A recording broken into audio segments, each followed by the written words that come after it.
В рамках Международной недели моды Бурана прошла выставка дизайнера Ынтымака Абдылдаева. Вначале были трудности проведения данного мероприятия, например, в плане декорации, музыки и звука. Партнеры, которые должны были предоставить оборудование на последний момент, перестали брать телефоны. Но несмотря на это, шоу прошло на высоком уровне, заявил организатор.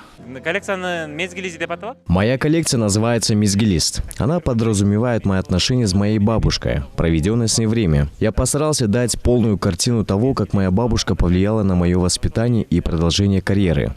Именно благодаря ей я начал работать в этой сфере. Можно сказать, в этом ее заслуга. Поэтому я так назвал свою коллекцию и посвятил ей. Была показана коллекция, состоявшая из 40 образов. Также на данное мероприятие были приглашены зарубежные гости. Приехали гости из Таджикистана, Узбекистана и Тувы. Из-за пандемии не смогли принять участие многие зарубежные гости, которые ранее были приглашены на сегодняшний вечер. Основатель мужского интеллектуального журнала One Magazine и модного женского журнала Femme Аида Дулютбакова была в восторге от мероприятия и не смогла скрыть свои эмоции.